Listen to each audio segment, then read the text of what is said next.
함께 고개를 들어 하늘을 바라보면 좋겠습니다. 우리의 삶은 쉽지 않지만, 너무나 힘든 가운데 있지만, 그 하늘을 볼 때 구름을 예비하시고 우리 가운데 필요한 그 비를 예비하시는 그 주님을 이 시간 함께 발견하면 좋겠습니다. 우리의 생각보다 더 크신 그 주님이 지금도 우리를 위해 또 우리를 향해 계시다는 그 주님의 시선을 우리가 이 시간 다시 한번 경험하면 좋겠습니다. 그래서 예배 가운데 주님, 우리가 고개를 들어 당신의 일하심을 보기 원합니다. 당신께서 우리를 향하신 그 주님의 놀라우신 그 손을 우리가 바라보길 원합니다.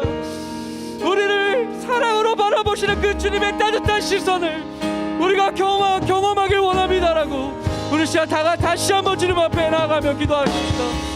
함께 기도하면 좋겠습니다. 주님, 이 시간 우리가 땅만 바라보지 않게 하여 주십시오. 우리가 이 시간 주님 하늘을 바라보면서 우리 가운데 찾아오시고 말씀하시고 주님 임하시는 주님을 우리가 깊이 경험하는 시간 되어지게 도와주시고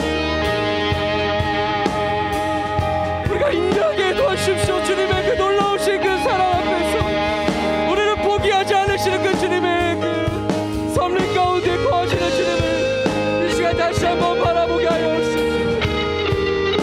주님 이 시간 가운데 말씀하시고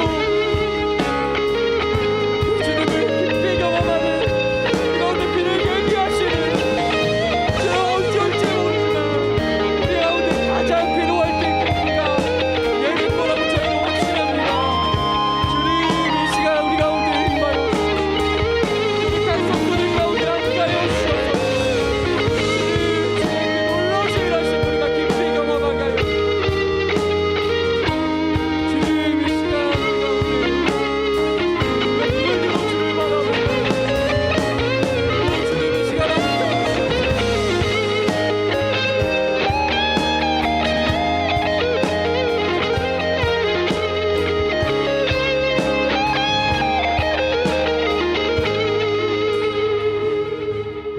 우리 이 시간 중보할 때는 우리 시학교를 위해 함께 기도하면 좋겠습니다.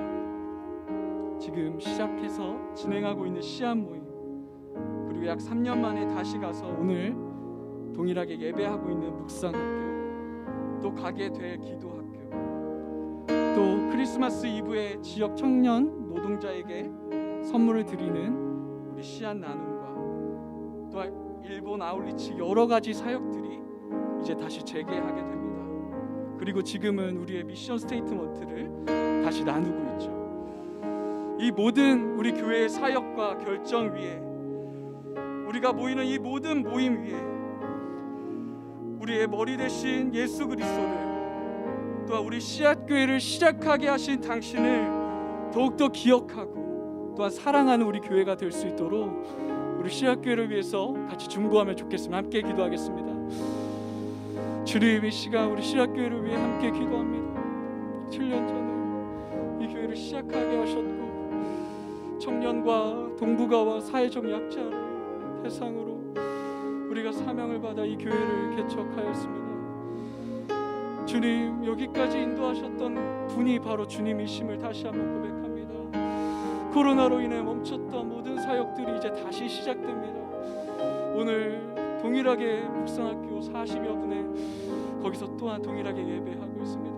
또한 곧 가게 될 기도학교, 또한 씨앗 나눔과 아버지 또 우리 일본 아울리치, 또 여러 아울리치들이 준비되어 있습니다. 모든 사역 가운데 다시 한번 우리를 시작하게 하신 분이 누구신지 기억하게 하시고 이 사역을 함에 있어서 우리 모두가 지치지 않고 기쁨으로 이 모든 사역, 당신의 이 동역함에, 당신의 사역이 이 동역함에 매우 기뻐하는 우리가 될 수 있도록 주님 함께하여 주시옵소서. 그래서 우리를 시작하신 분, 또 우리의 머리 대신 당신을 깊이 사랑하는, 깊이 따라가는 우리가 될 수 있도록 주님 도와주십시오.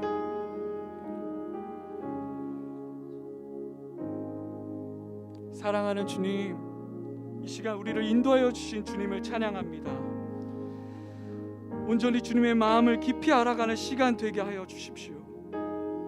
주님, 우리의 연약한 부분이 있다면 주님의 은혜로 새롭게 하여 주시고, 우리가 범죄한 것이 있다면 온전히 주 앞에 나아가게 하여 주십시오. 이 시간 주님의 말씀을 듣습니다. 주님의 마음을 함께 나누는 이 시간 가운데 우리에게 꼭 담겨야 할 말씀들을 듣게 하시고, 또 전하는 우리 명규 목사님 가운데 성령의 능력으로 함께 하여 주십시오. 또한 이 시간 동일하게 남양주에서 예배하는 씨앗교회 묵상학교 팀 가운데도 함께 하여 주셔서 깊은 하나님과의 만남의 시간으로 삼아 주시길 기도합니다. 이 시간 오직 주님 한 분만 영광 받아 주시옵소서. 이 모든 말씀 우리 주 예수 그리스도의 이름으로 기도드렸습니다. 아멘.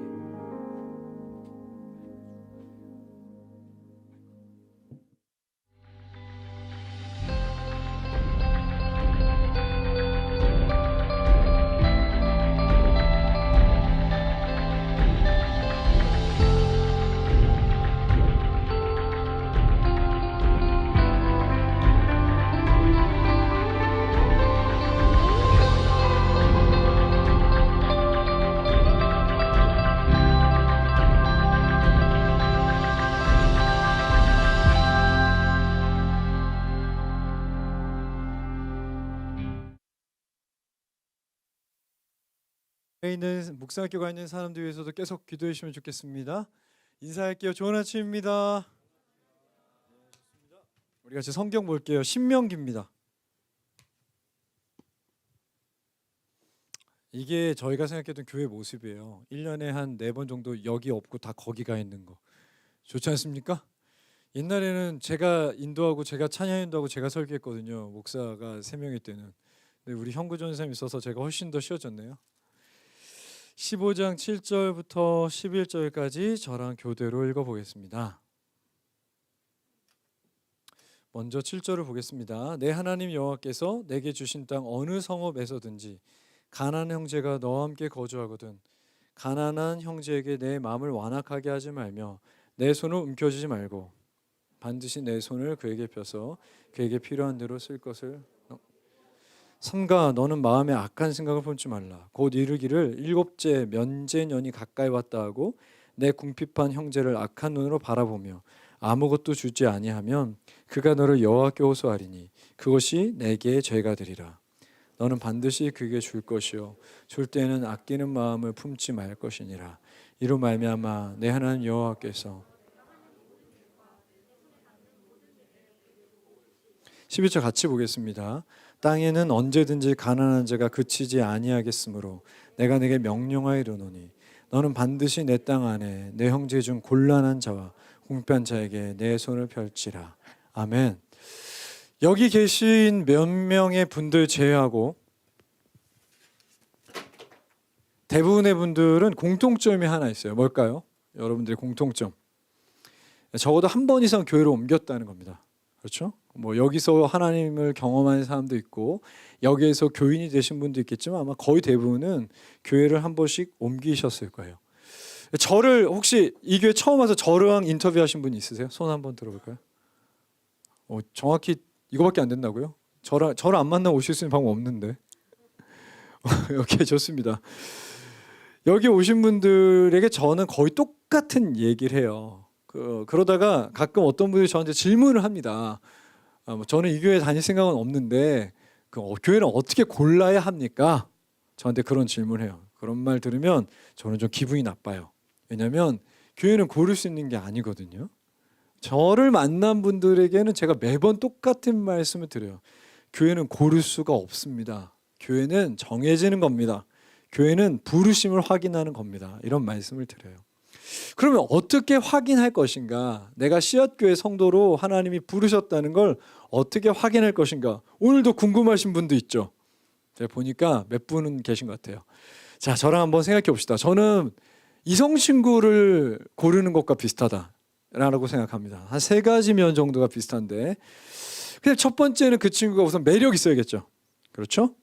이 교회가 뭔가 매력이 있어야 될 거예요. 여러분들에게 어떤 예배의 모습이나 아니면 그래서 저희 교회를 결정하신 분도 있는 것 같아요. 목사들이 정장을 안 입는 것 때문에 저한테 그런 얘기예요. 그게 좋다고. 근데 여러분 되게 오해하시는 거예요.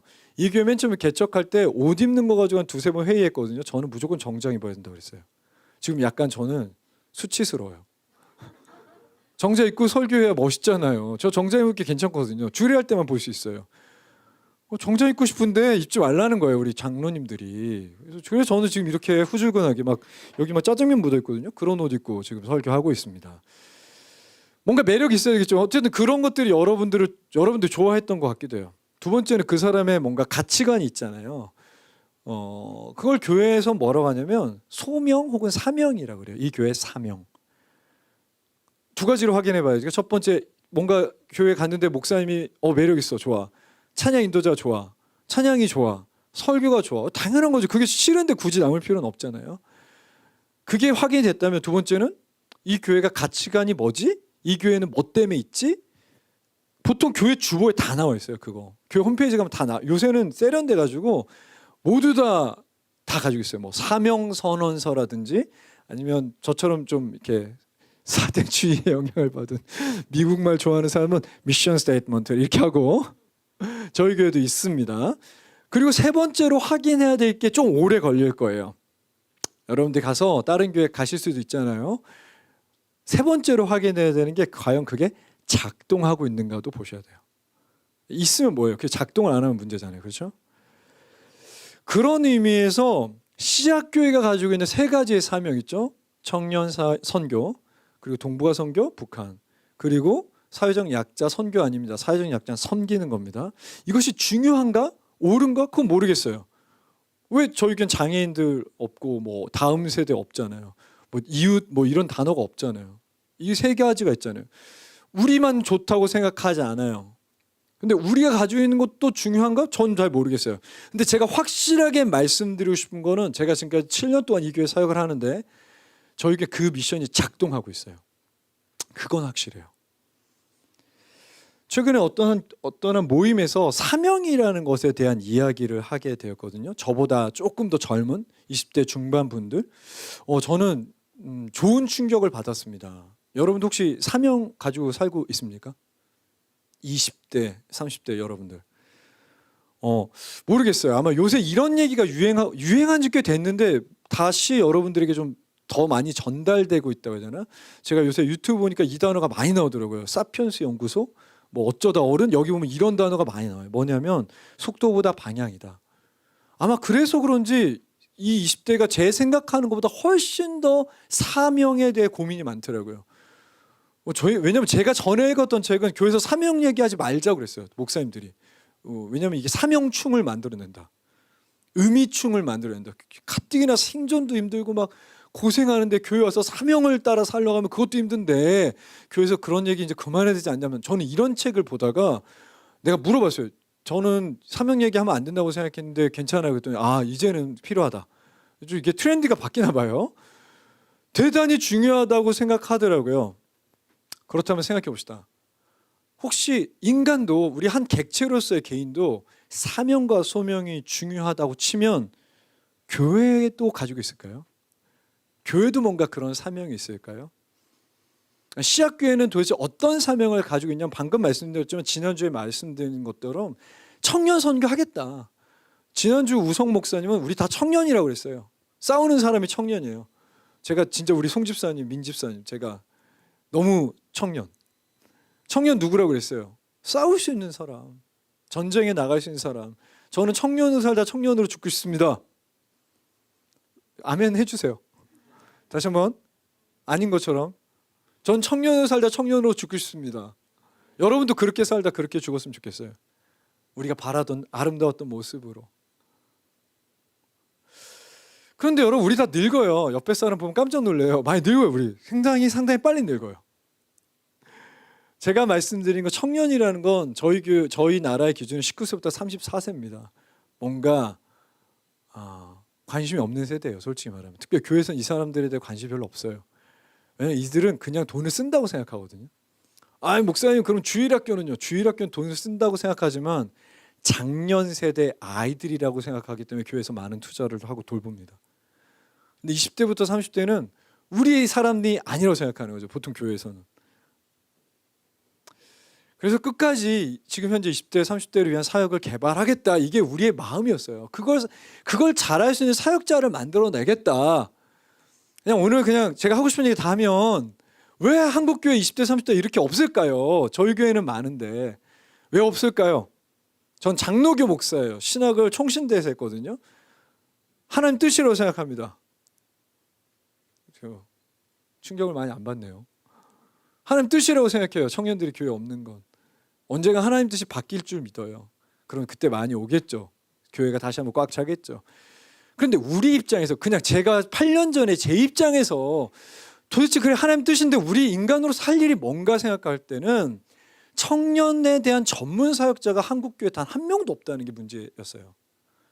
그러니까 제가 잠깐 미국에서 사역했던 때는 60대, 70대 청년들 사역자들이 있었어요. 평생 20대, 30대들만 사역했던 할아버지 할머니들이 있었어요. 물어볼 때가 있는 거죠. 근데 여러분 물어봅시다. 청년부 목사인데 65세, 60세 본 적 있어요? 그걸 만들고 싶었던 거예요. 저는. 그거를 할 수 있는 사람이 됐으면 좋겠다. 우리 형구 전사는 그래서 잘 크고 있죠. 그렇죠? 청년 사역자로 이제 얼굴도 아주 그냥 좋아요. 늙어가고 있어 다. 두 번째로 동북아를 선교하겠다라고 했던 건 뭐냐면 저는 되게 우리 교회가 많이 깊이 연결되어 있어야 된다고 생각한 거예요. 그러니까 지금 일본 선교하고 중국 선교를 했었잖아요. 호리에 목사님 잠깐 한국에 와. 그러면 저희 교회 와서 설교하고 저는 그럼 호리에 목사님 교회가 설교하면 되겠다. 이렇게 생각했던 거죠. 선교사를 멀리 보내면 안 된다. 가까이 보내서 우리가 조금 더 선교에 많은 걸 투자해야 된다고 생각했던 거죠. 근데 여기서 하나를 떼놨어요. 동북아 선교에서 하나를 떼놨는데 그게 뭐냐면 북한이에요. 통일이 필요하다고 생각합니다. 이 교회는. 벌써 분위기가 안 좋아졌어요. 네, 느껴져 지금. 무슨 소리지? 통일이 필요할까요? 왜 필요할까요? 필요 없다고 생각해도 돼요. 지금 교회를 나갈 생각하지 말아요. 알았죠? 난 아닌데 그렇게 생각하라고 하는 게 아니에요. 좀 이따 다른 내용이 있습니다. 그때까지 좀만 기다려줘요. 근데 여러분에게 한번 물어보고 싶어요. 만약 통일이 필요하다라면 여러분에게 왜 필요합니까? 우리 옆에 있는 사람 2명 혹은 3명 제가 한 2, 3분 드릴 테니까 통일이 필요한 이유에 대해서 좀 얘기해 보세요. 시작해 보겠습니다.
자, 좋습니다. 어차피 끝나고 7분 나눔할 때 또 시간이 있을 겁니다. 토론에 대한 여론조사를 했습니다. 제가 최근 자료를 좀 찾아봤는데 이 여론조사, 이 연구가 재밌는 게 기독교인들과 비기독교인들의 조사를 비교했어요. 이런 얘기입니다. 통일을 서두르기보다는 성숙하기를, 여건이 좀 나아지길 기다려야 된다. 기독교인이 65.2%, 비기독교인 63.7%, 거의 비슷하죠. 전쟁을 제외한다면 어떤 방식이든 통일이 빨리 되어야 한다. 23.3% 기독교인, 비기독교인 19.1%, 기독교인들이 약 3%, 4% 높아요. 지금 그대로가 좋다. 기독교인 7.3%, 비기독교인 10.9%. 사실 거의 비슷해요. 내용은. 우리 아까 전에 얘기했는데 통일이 돼야 된다라고 말하는 분들은 장기적인 국가 비전을 놓고, 제가 지나가면서 얘기했는데 골드만삭스의 분석을 보면 통일이 되었을 경우 2050년에 우리가 넘버 2 나라가 된다 그래요. 1인당 국민소득은 세계 두 번째가 될 것이다. 근데 그걸 쓴 사람이 한국 사람이라 사실 어쨌든 한국 분이 쓰신 거예요. 이사분이. 어쨌든 그래도 그런 주장이 있는 거죠. 누가 얘기한 것처럼 여러분이 생각하는 것보다 북한의 지하 자원은 훨씬 많습니다. 그리고 여러분들이 모르는 건데 북한의 수산 자원도 훨씬 많아요. 그리고 여러분이 생각한 것보다 훨씬 더 유능한 노동자들이 굉장히 값싼 가격으로 있어요. 그게 우리나라의 국가 발전에 도움이 될 것이라고 주장하는 사람들이 있습니다. 그렇지만 경제적 문제, 이게 그냥 통일이 된다면 우리가 어떻게 될까? 이것 때문에 주저하고 있는 건 사실이죠. 아까 전에 하고 싶은 얘기 이거예요. 목사님, 그래서 저는 북한에 대한 생각이 없습니다. 괜찮아요. 청년 사역에 대한 마음이 있으면 되죠. 그렇죠?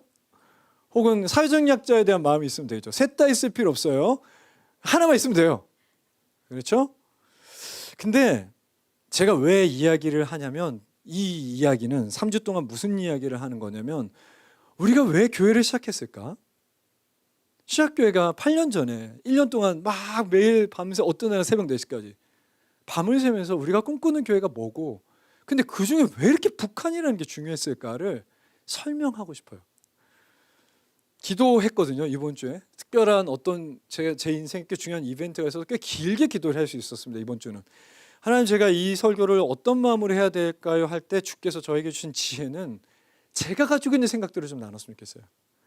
왜 내가 이렇게 고민하고 살아가는지에 대해서 생각이 안 바뀌어서 좋습니다. 근데 이해하셨으면 좋겠어요. 이래서 북한을 생각하는구나.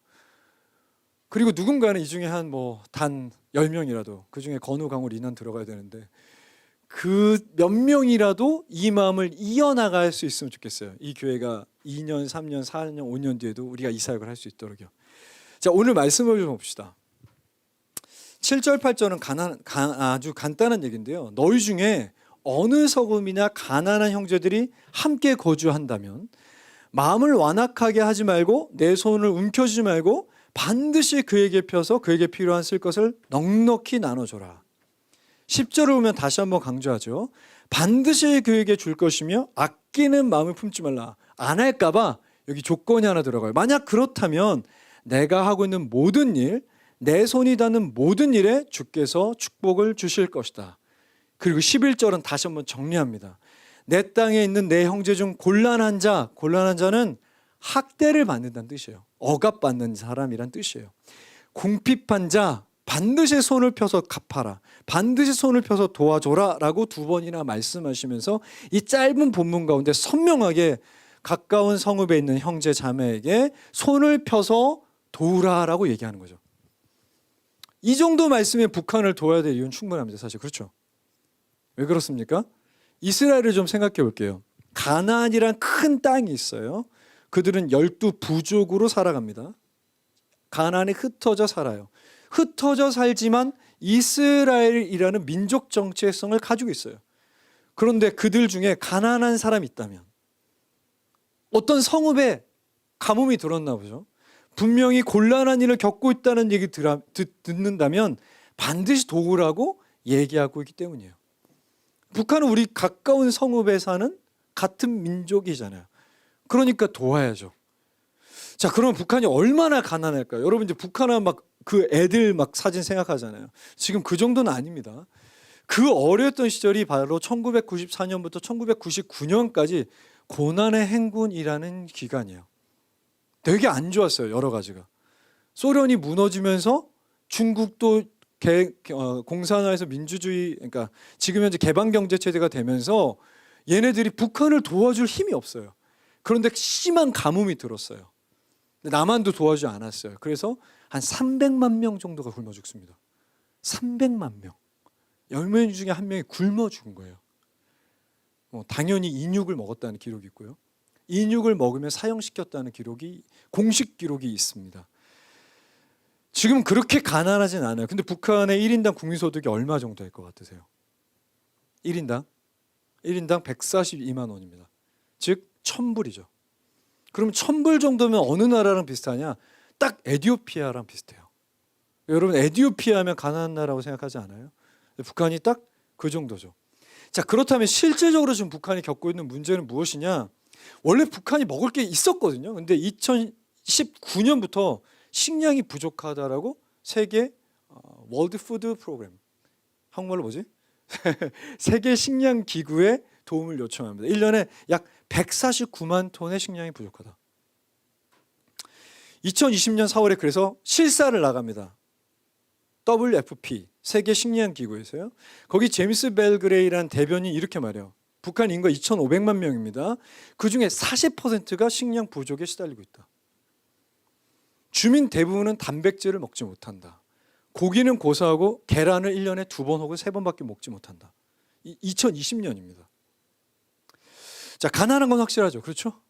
제가 아는 어떤 나라보다 가난한 것 같아요.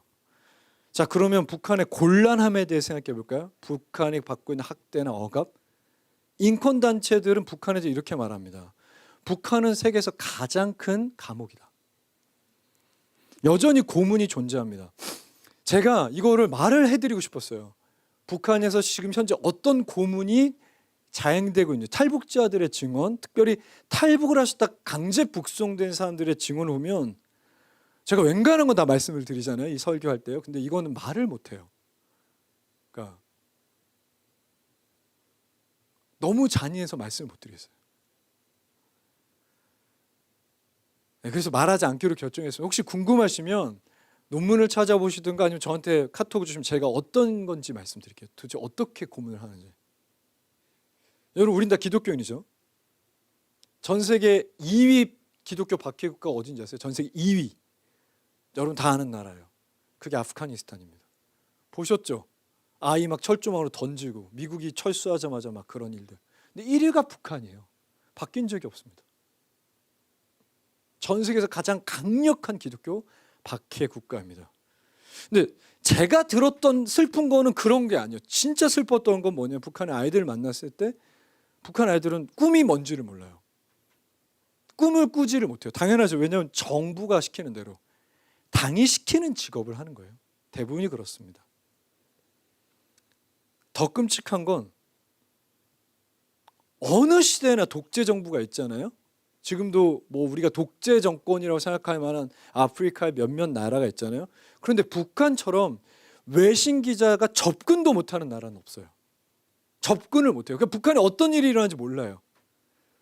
기자들이 설령 가더라도 북한이 딱 보여주는 것만 봐야 돼요. 그러니까 너무나 고통을 받고 있지만 그들의 목소리가 사라졌어요. 전 세계에서 어떤 일을 겪는지 몰라요. 그래서 억압을 피해서 경제적 이유 때문에 1년에 1,000명에서 1,500명씩 탈북을 했습니다. 근데 2020년부터 탈북자가 급격히 줄어듭니다. 1년에 100명밖에 탈북 못해요. 이유가 뭘까요? 제가 만나본 적이 있는데요. 돈이 많으신 분들은 북한에서 배로 중국에 갔다가 배로 인천에 들어온 탈북을 하세요. 근데 정상적으로 그냥 돈이 그렇게까지 많지 않은 분들은 태국에 가야 됩니다. 근데 태국이 국경을 봉쇄합니다. 코비드-19 때문에. 그러니까 국경을 넘어가서 태국에 도착하면, 메콩강을 지나 태국에 도착하면 한국에 올 수 있는데 2년 동안 그 국경을 막아서 지금 그 국경에서 기다리고 있대요. 아마 올 겨울에 저희가 갈 겁니다. 가난하죠. 어느 나라보다 가난하고 어느 나라보다 곤란합니다. 그러니까 우리가 통일에 대해서 생각하는 건 이 정도면 또 충분할 수도 있잖아요. 좀 고민해봐야겠다. 근데 여러분 재밌는 게 이 이야기가 지금 시작된 게 아니에요. 기독 청년들은 통일에 대해서 계속된 생각과 사상을 공급했었어요. 1945년입니다. 아직 우리나라가 분단되기 전이죠. 해방 직전이죠. 조선 기독교 청년 전국 연합회 선언문을 제가 읽어드릴게요. 이건 그 당시에 중도로 생각했던 김규식 선생이 주도적으로 만들어서 선언문입니다. 읽어드릴게요. 우리는 무능한 복고 사상에서 떠나 현실에 부여된 신의 은총과 복음주의에 입각하여 강력한 통일교회의 건설에 협력 봉사하며 창조적이어 생명적인 운동을 적극하여 조국을 참된 축복의 땅으로 아름다운 민주주의 국가로 만들기 위해 기도하며 전력을 다해 실천해 돌진할 각오를 가져야 된다 라고 1945년도에 남한에 있는 모든 기독교 청년들이 이렇게 해야 된다고 선언한 거예요. 궁금하지 않으세요? 재밌지 않으세요? 왜냐하면 1970년대까지는 북한이 남한보다 경제적으로 훨씬 잘 살았거든요. 왜 통일을 1945년도에 이들이 중요한 사상의 흐름일 것이라고 생각했을까요? 기독교 청년이라면 통일에 대해서 생각해야 되라고 말했을까요?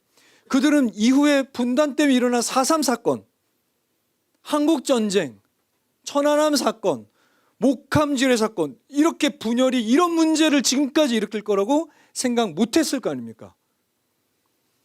근데 참시 1945년 그저 위도 38도 선으로 딱 그어진 이 선이 이런 문제가 있을 거라고 생각을 못했을 건데 왜 그때 그렇게까지 하나가 돼야 된다고 주장했을까요? 간단합니다.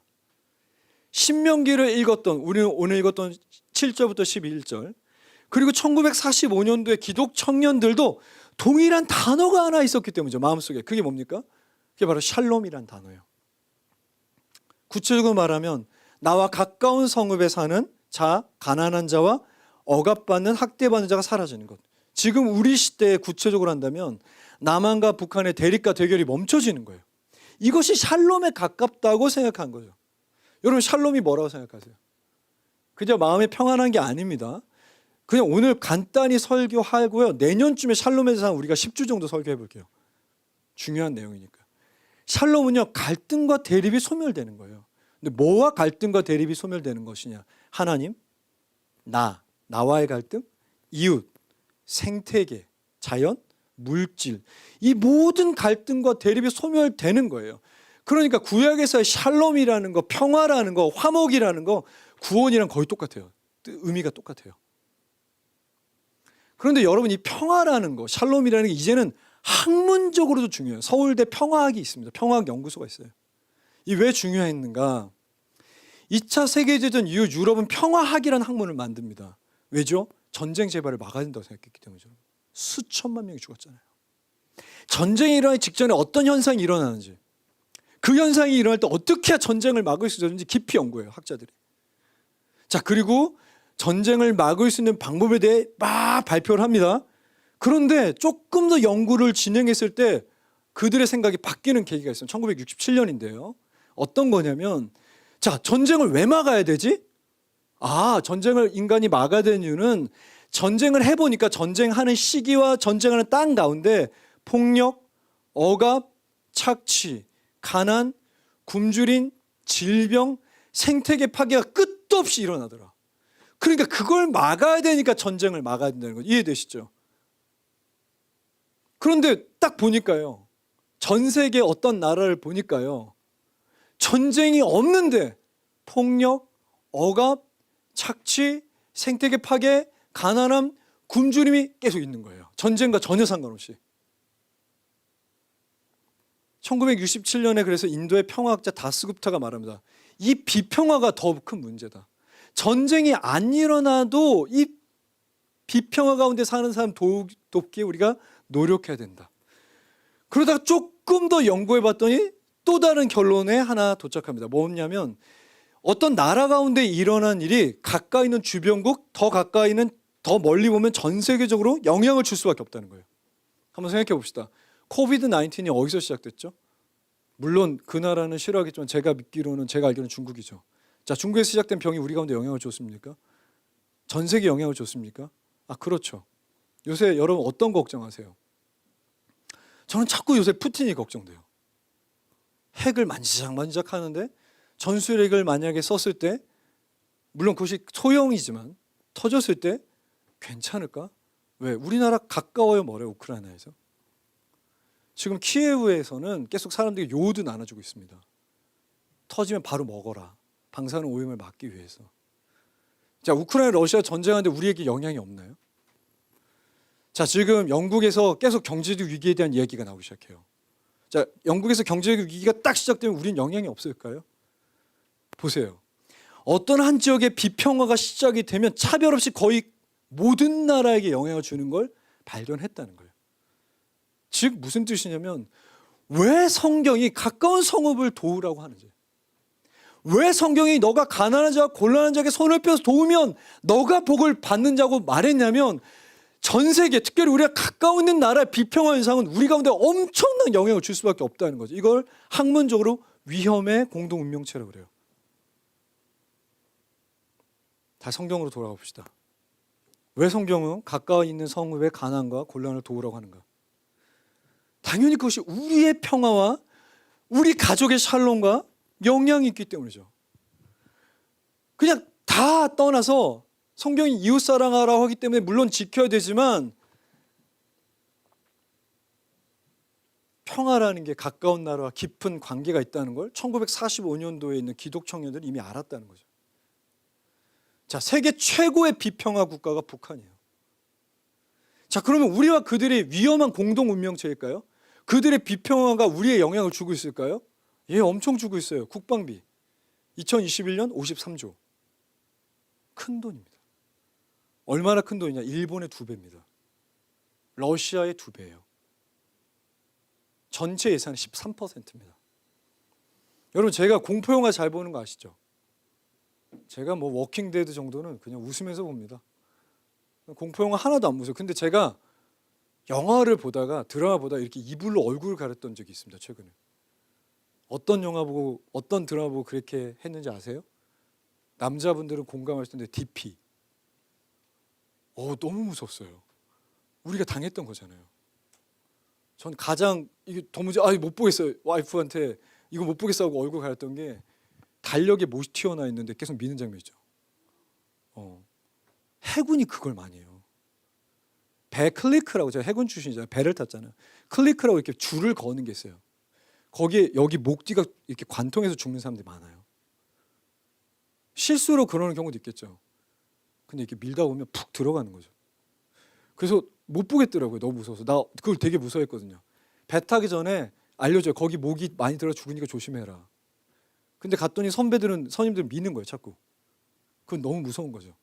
그러니까 귀신이 막 100마리 나와도 안 무서운데, 좀비들이 수도 없이 뛰어나도 안 무서운데 그 장면 때문에 못 보겠는 거죠. 그건 내 트라우마니까요. 우리가 훈련받는 위기의 구조가 있죠. 우리 사회 비정상적인 집단 문화, 권력의 실현 방식, 대선에서 들어간 남녀의 이 군대 문제로 인한 갈등, 남북의 대립 상황들을 정치인들이 계속 이걸 이용하고 있죠. 이걸 어려운 말로 적대적 의존 관계라고 해요. 서로 의존하면서 권력을 유지하는 거죠. 가끔 뭐 북한이 총 쏴달라고 그러고 이런 거죠. 그렇기 때문에 계속 그들의 어떤 해결을 하기 위해서 분열을 조장하고 있죠. 뭐 한번 생각해 봅시다. 우크라이나 러시아 전쟁 중에 지금 이거 푸틴이 핵을 쓰면 어떡하지? 이거 진짜 세계적인 전쟁으로 확전되는 거 아닌가? 막 그런 생각을 하고 있죠. 그런데 학자들은 이렇게 말해요. 정치학자들이 이렇게 말해요. 미국, 대만, 중국, 러시아, 일본, 특별히 여기에서 한 가지 요소가 바뀌었습니다. 북한이 핵을 보유하게 됐죠. 그냥 핵 보유했다고 합시다. 우리 눈 가리고 아웅이잖아요. 뭐 안 가졌을 수도 있다. 누가 그렇게 생각하겠어요? 자, 이렇기 때문에 대규모 전쟁이 언제나 한반도 가능하다. 근데 핵 보유국 중에 가장 핵을 관리 못하는 나라가 우리나라 바로 위에 있어요. 관리를 못해요. 근데 사실 제가 이 설교를 준비하면서 우리한테 가장 영향을 주는 건 핵 문제도 경제적 문제도 이 군대 때문에 뭐 이런 거 아니에요. 제일 큰 문제는 이산가족이에요. 집에 가서 그냥 이산가족 유튜브로 검색해서 하나만 보세요.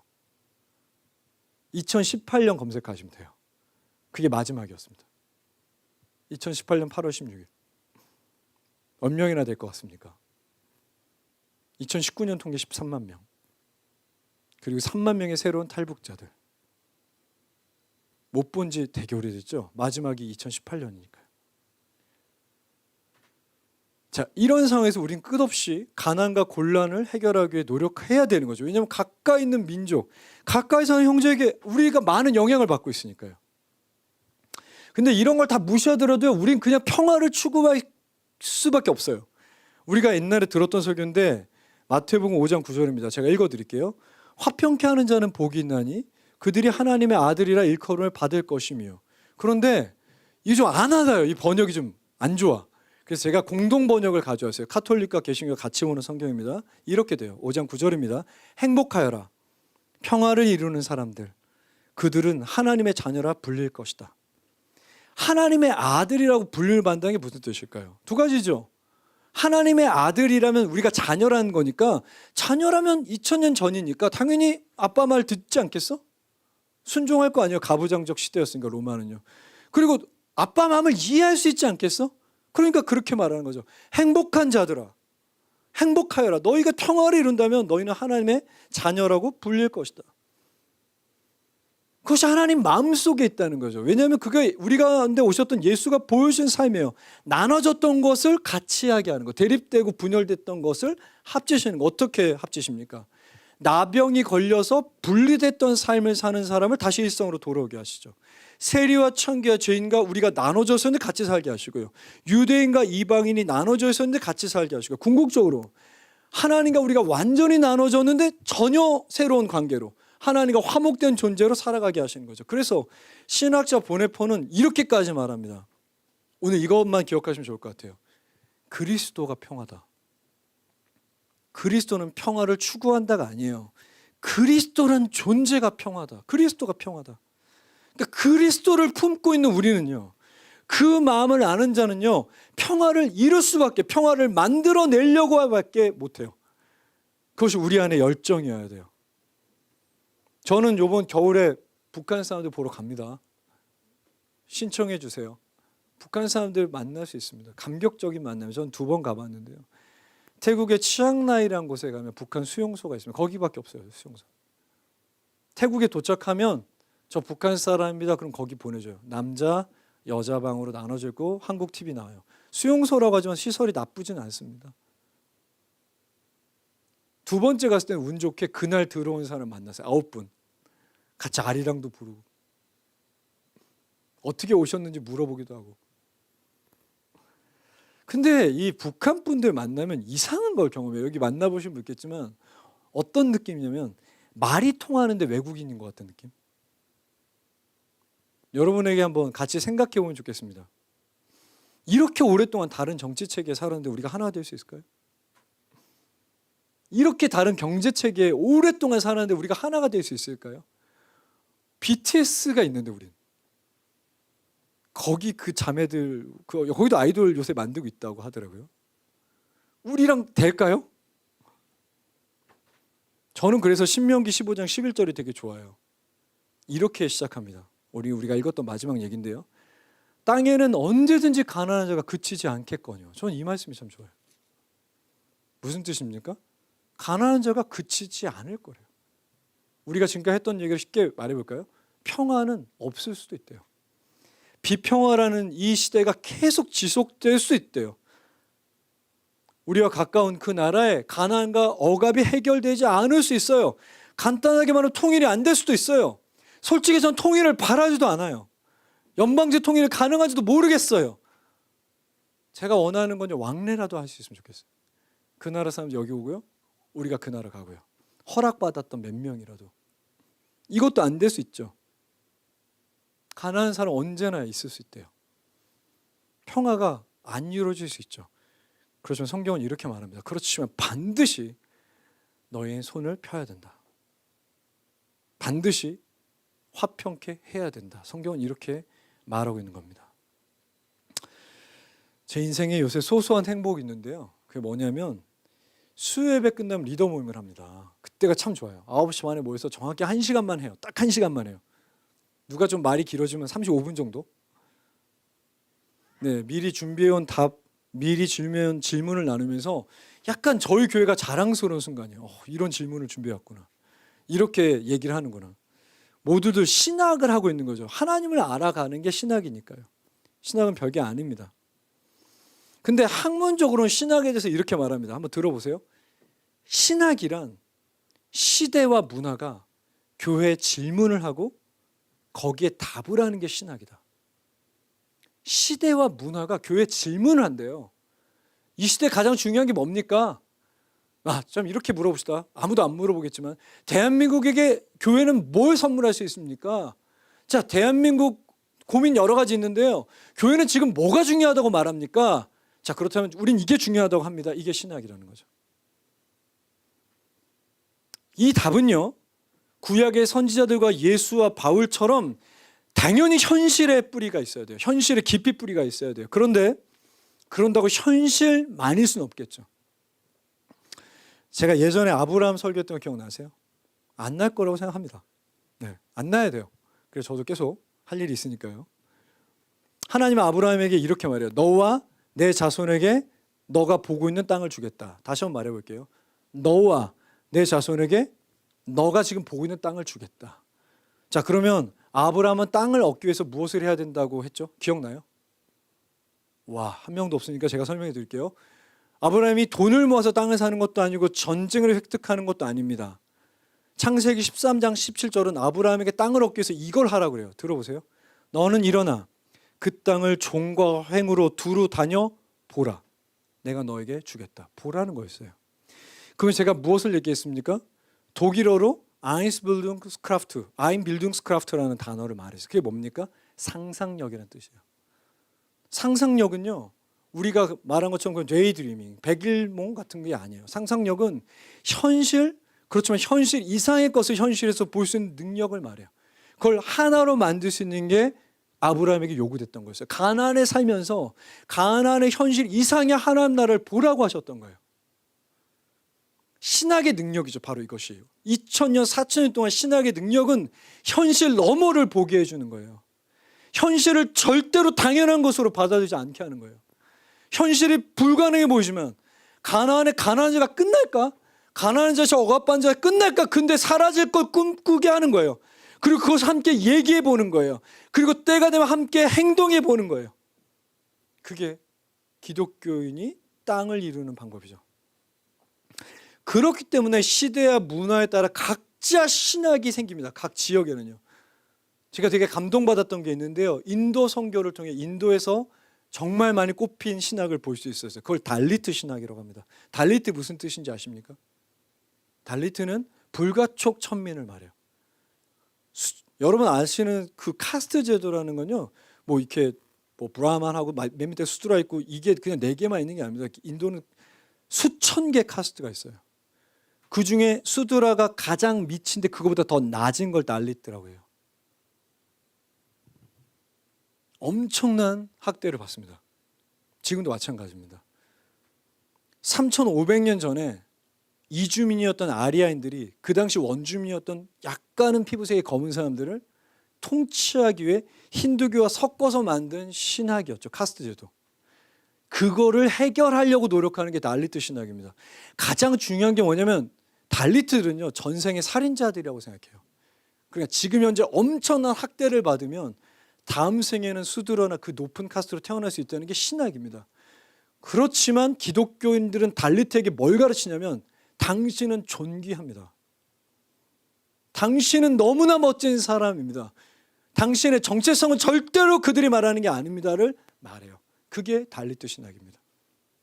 오랫동안 차별됐던 그들을 어떻게 해방시킬지를 고민하는 우리의 고민, 그걸 달리트 신학이라고 하죠. 그렇다면 한번 생각해 봅시다. 세계에서 유일하게 남은 분단 국가인 우리가 어떤 고민을 하고 살아가야 되냐는 거죠. 되게 슬픈 얘기는 우리가 현재 겪고 있는 현실이니까 우크라이나 러시아 전쟁을 좀 봅시다. 이게 여러분 우리 6.25랑 비슷하다는 느낌 안 드세요? 저는 비슷하다는 생각이 들어요. 왜냐하면 그들은 언어가 비슷하죠. 그렇죠? 민족은 동일한 슬라브족입니다. 그리고 전쟁 전에도 동쪽이랑 크림반도 내전이 있었어요. 이미 내전 중이었습니다. 전쟁 끝나겠죠. 전쟁 끝나면 어떻게 될까요? 우리나라가 53년에 전쟁 끝나고 어떤 일이 일어났죠? 여러분 좀 오해할 수 있는데 오해할 걸 감안하고 얘기하겠습니다. 저희 집안이 양반 집안이에요. 굉장하죠? 양반이었습니다. 저희 집. 약간 친일파였던 것 같기도 해요. 근데 저희 집안이 집성촌이 있는데 노예로 머슴으로 살았던 천씨 가문이라는 분이 있어요. 천씨 가문. 거기도 어떤 집성촌이죠. 어느 날 우리 할머니가 전설처럼 얘기해 준 건데 어느 아침에 봤더니 그 천씨 사람들 눈빛이 좀 이상하더래요. 그걸 눈치채고 아들 둘만 안고 친정으로 도망갔습니다. 이미 딸들은 다른 데 살고 있었거든요. 다음날 그 집안 전부 다 죽었거든요. 천씨 집안이 와서 다 죽였습니다. 저희 아버지는 빨갱이란 말을 아직도 해요. 북한 절대로 하나가 될 수 없습니다. 자기 형제 자매를 다 죽였는데요. 지금 70년 지났잖아요. 바뀌지 않아요. 우크라이나 러시아가 이 전쟁 끝나면 어떻게 될까요? 가까이 있었던 나라잖아요. 우리나라 아직도 일본이랑 사이 안 좋잖아요. 수천 명이 죽었는데 이게 어떻게 해결될까요? 제 생각에 하나가 되기 위해서 우리가 살았다면, 하나가 되기 위한 신학으로 수고했다면 언젠가 반드시 나라들 간에 일어난 분열과 극단적 대립 가운데 우리가 한 신학이 분명히 도움이 될 겁니다. 우리도 그렇게 살았다. 70년 동안. 우린 분명히 이런 방식으로 해결했다. 마치 지금도 동독과 서독 교회가 우리를 위해서 대단히 좋은 일을 하고 있거든요. 저도 최근에 알았는데 10월 3일이 개천절이잖아요. 그날 독일의 모든 교회가 금식하며 남북한의 통일을 위해 기도한대요. 여전히 그들이 통일한 경험을 가지고 있기 때문에 마찬가지로 우리가 만약에 이 문제를 신학적으로 고민하고 해결할 수 있다면 우리의 경험도 누군가에게 힘이 될 것이다. 어떻게 살아야 될까요? 모르겠습니다. 한번 현실 이상의 것을 봐보세요. 그리고 여러분이 할 수 있는 최선의 것을 한번 해보세요. 북한 사람들 주변에 있으면 알려고 노력하시고 도와줄 수 있으면 도와주시고 그들을 위해 기도하고. 저는 이게 되게 슬픈데 우리나라 정부가 바뀌면서 이게 트레이드오프 관계가 아닌데 이렇게밖에 될 수 없다는 게 무슨 뜻이냐면 지금 정부는 북한 인권 문제를 막 중요하다고 말하는데 또 이렇게 되니까 북한의 권력자들이랑은 대화가 좀 어렵고 이전 정부는 인권 문제는 얘기를 전혀 안 하고 대신에 북한의 지도부들이랑 가까워지고 전 이게 참 너무 안타까운데 이렇게 현실이잖아요. 근데 우린 정부가 아니지 않습니까? 우린 교회잖아요. 그러니까 북한 인권 문제도 또 북한의 권력자들과의 대화 문제도 교회는 주장할 수 있는 거죠. 여러분 우린 두 가지 다 한 번에 얘기할 수 있는 교회입니다. 가끔씩 그 땅에 가보기도 하고 또 그 사람들 만나보기도 하고 힘들지만 마음에 품고 살아야 됩니다. 왜죠? 평화를 만들어내는 사람이고요. 우리는 여기서 태어났다든가 아니면 여기서 살아가고 있고요. 이 나라에 대한 많은 사람들의 관심이 있고요. 우린 이 나라에 대한 문화와 시대의 질문에 답을 찾아내야 되는 겁니다. 중국 장백이라는 도시에 갔던 적이 있습니다. 우리 건우랑 같이 갔었는데요. 설명해드리면 여기서 저기 끝에 벽 있죠. 저기가 북한이에요. 그럼 저기 정도에서 빨래하는 아줌마들의 소리가 들려요. 그런데 되게 섬뜩합니다. 10m 간격으로 초소가 있고 총이 이쪽을 겨누고 있어요. 우리가 한국말 하면 위험해요. 멋있는 얘기는 제가 한번 설교했지만 북한에 교회가 있거든요. 그래서 장백에 있는 중국 사람들과 북한의 사람들 만나서 이렇게 같이 눈을 보면서 기도했다는 예배하는 곳이에요. 이해되죠? 근데 밤에 갔어요. 밤에. 장백은요. 장백산 백두산의 관광도시라 아주 휘황찬란합니다. 얼마나 대조적이에요. 여기는 휘황찬란한데 반대쪽 북한은 불이 하나도 안 켜져 있어요. 북한은 전력 사정이 안 좋아서 밤에 불이 없습니다. 그런데 이제 우리가 북한을 밤에 보러 나간 거예요. 우리 팀이 건우랑 같이. 이렇게 차가 윙 오더니 들어가요. 거기 불이 잠깐 켜지더라고요. 근데 건우가 갑자기 소리를 질렀습니다. 뜬금없이 밤에.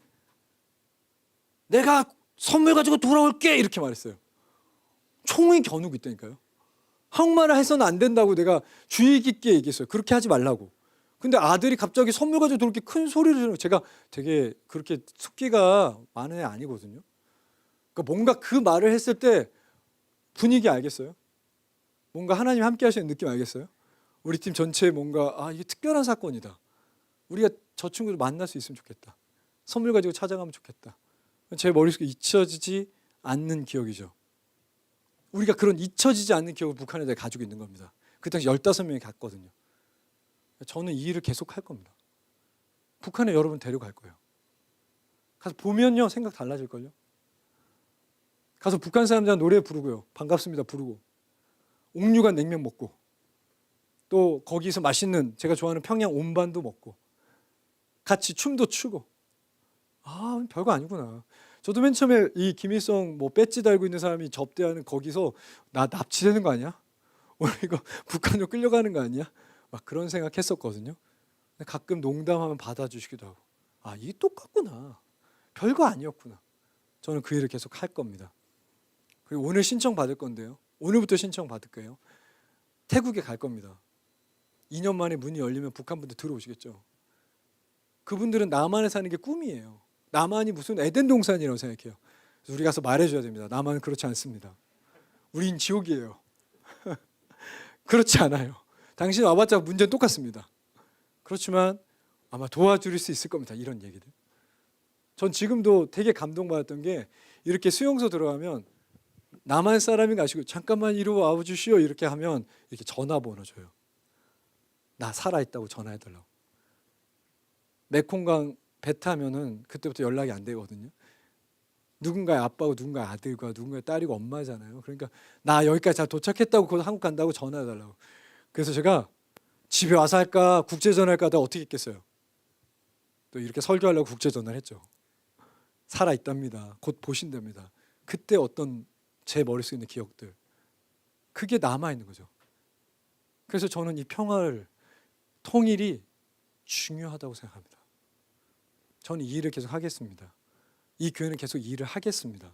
여러분 안 하셔도 돼요. 그렇죠. 오늘 누군가 저랑 비슷한 마음을 가졌다면 같이 했으면 좋겠습니다. 자 이제 설교를 마무리할 텐데요. 저는 설교를 마무리하면서 노래를 부르고 싶어요. 사실 오늘 다 같이 부르고 싶었어요. 근데 우리 와이프가 제가 그 노래를 듣는 거 보고 제가 이상하다고 생각했을 거예요. 되게 옛날 노래거든요. 근데 여러분 이 노래는요. 전 세계 1700만 장 팔렸어요. 대박이죠. 독일, 일본, 홍콩, 스위스, 스페인을 비롯한 17국에서 1위 했습니다. 대박이죠. BTS 아니고요. 베를린 광장이 무너졌을 때 사람들이 이 노래 불렀습니다. 그리고 천안문 광장 시위할 때도 이 노래를 불렀습니다. 뭔지 아세요? 1988년 서울올림픽 주제가 손에 손잡고 아세요? 하늘 높이 솟는 불 이 노래 모르시죠? 저는 그 당시 응원을 다녔기 때문에 기억하고 있어요. 이 노래를 부르고 싶었어요. 여러분 같이 우리의 가슴 벽을 넘어서 이 진짜 좋거든요. 근데 이걸 태극기 집에서 계속 부른대요. 그래서 여러분이 나를 오해할 것 같은 거예요. 제가 그 집회를 막 엄청 그런 것도 아니지만 또 오해받을 것 같아서 안 하기로 결정했습니다. 근데 이 노래를 보면서 제가 막 울었어요. 왜 울었냐면 이 노래를요 전 세계에서 그 당시 가장 유명했던 작곡자가 노래를 만들었습니다. 어떤 노래냐면 탑건 알죠? OST 이 노래 알아요? 그거 만든 사람이 만든 거예요. 그러니까 좋은 거예요. 근데 그 사람이 노래 만들 때 이어령 교수님이 전체 총괄을 했잖아요. 그 사람이 이 주제가에 3가지 부탁을 했는데 그 중에 하나가 이거예요. 벽을 넘어서란 문장을 반드시 넣어주십시오. 제가 무슨 생각 때문에 울었냐면 1945년도에 그렇게 통일을 부르셨던 우리 기독 청년들이 1980년, 50년, 60년 한 번도 그 마음이 바뀐 적이 없구나. 민족적 사명이 이거라고 생각했구나. 내가 그때는 그냥 멜로디가 좋아서 불렀는데 이 노래를 지을 때 거기까지 생각을 했구나. 참 그래서 감동적이었습니다. 오늘 집에 갈 때 운전하신 분들 한번 코리아나 검색해서 들어보시면 너무 좋을 것 같습니다. 그래서 그 노래는 못 부르고요. 뭘 할까 하다가 1988년도에 되게 기념비적인 일이 있었는데요. 남북한의 목사들이 만나서 민족 전체를 위한 기도문 하나를 만듭니다. 1989년 8월 13일부터 우리나라에 통일주일이 있어요. 8월 15일 바로 직전 주를 남북한이 통일을 위한 주일로 교회가 결정합니다. 그때마다 이 기도문을 같이 하자고 했는데 시간이 많이 지났죠. 그렇지만 오늘 같이 한번 이 기도문을 읽고 우리가 70년 동안 기독 청년들이 품었던 이 통일에 대한 꿈, 이 신학에 대한 꿈을 같이 품었으면 좋겠습니다. 어떻게 찾냐면요. 주보에 들어가 주세요. 처음 오신 분은 r.seeat.org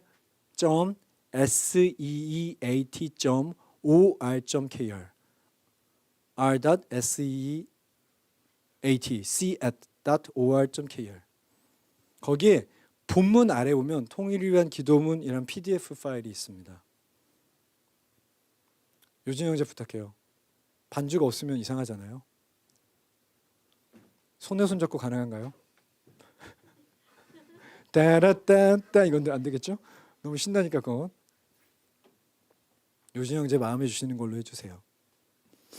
대부분 찾으셨나요? 충분히 시간 드릴게요. 씨앗교회 주보, 씨앗교회 주보를 검색하셔 나옵니다. 거기에 성경 말씀 아래에 있어요.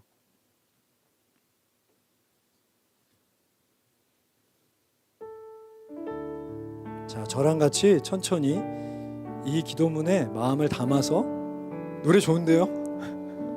초등학교 생각나는데 같이 한번 해보겠습니다. 저랑 같이 해볼게요. 마음을 담아야 됩니다. 오 역사의 주인이신 하나님, 주님은 이 땅과 모든 생명을 육성하시며 보존해 주실 것을 약속하셨습니다.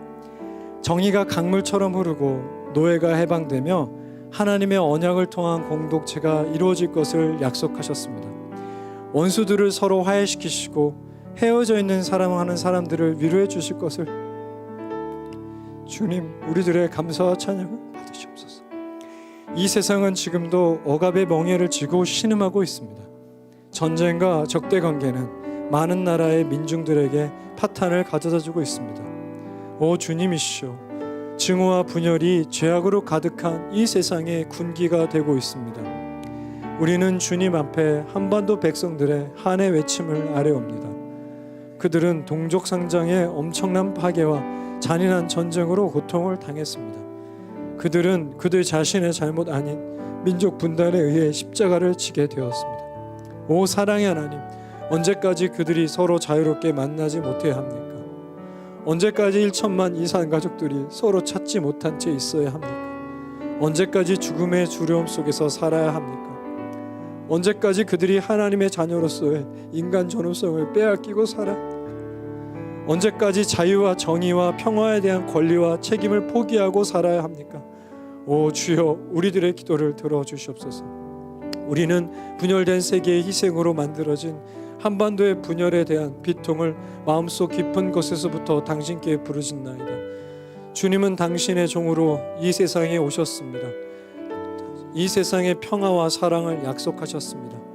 당신은 우리로 하여금 서로 사랑할 것을 명령하셨습니다. 주님은 약속과 축복을 우리는 즐거워하고 확신하며 찬양을 드리옵니다. 당신은 절망 속에서도 소망의 징조를 우리에게 주셨습니다. 40년 동안 주님은 한반도의 백성들에게 소망을 주시며 오래 견딜 수 있는 힘을 주셔서 정의, 평화 그리고 통일을 위해서 싸울 수 있게 해주셨습니다. 주님은 너무나 오랫동안 끌어온 어둠 속에 작은 빛을 비추어 주셨습니다. 주님은 통일을 위한 간절한 마음을 화해와 소망의 행동으로 나타내는 사람들이 계속해서 더 많아지도록 해주시고 계십니다. 성령이여 오시옵소서. 우리들에게 희년의 복음과 일체의 기쁨을 주시옵소서. 분열의 죄수들에 대한 해방을 선포하여 주시옵소서. 분열과 편견, 미움과 질투, 욕심과 권력으로 눈먼 사람들이 다시 볼 수 있게 하여 주시옵소서. 가난하고 억압당하고 소외된 사람들에게 평화와 자유를 주시옵소서. 하나님의 나라가 임하시기를 기원합니다. 온 세상과 한반도에 평화와 일치를 위한 당신의 거룩한 뜻이 이루어지기를 바라옵니다. 주여, 우리는 마음속 깊은 곳에서부터 주님께 호소합니다. 북조선과 남한의 형제 자매들과 온 세상에 있는 믿음의 식구들이 일차하여 예수 그리스도의 이름으로 기도합니다. 아멘. 같이 기도하시겠습니다. 사랑의 주님, 도둑 같은 해방이 찾아오자마자 기독 청년들은 무엇이 가장 중요한 우리의 답이어야 되는지를 알았습니다. 대립 분열된 민족을 하나로 만드는 것이 교회가 고민해야 되며 답해야 될 사명이라고 순식간에 이해했습니다. 우린 몰랐지만 70년 동안 누군가는 이 마음을 가지고 계속해서 주장하고 생각하고 말하고 행동하였습니다. 시작교회도 그 기독 청년들의 삶과 방향에 함께하려 합니다. 사랑의 주님, 오늘 누군가에게는 여전히 아무런 의미 없는 통일과 북한에 대한 이야기일 수도 있겠지만, 혹은 누군가에게는 그 45년도부터 시작된 기독 청년들의 이 통일에 대한 뜨거운 마음, 비평화를 평화로 바꾸려는 이 마음을, 평화를 만들어낸다는 이 마음을, 그리스도가 평화라는 이 마음을 품을 수 있도록 도와주십시오. 언젠가 통일이 되면 좋겠습니다. 언젠가 그들의 가난과 억압이 사라지면 좋겠습니다. 그렇지만 가난한 자가 우리의 시대에 사라지지 않더라도 손을 펴라고 하셨던 주의 말씀처럼 우리 또한 그렇게 살아가게 도와주십시오. 그런 마음을 축복해 주십시오. 저는 감사합니다. 이 모든 말씀 우리 주 예수 그리스도의 이름으로 기도하였습니다.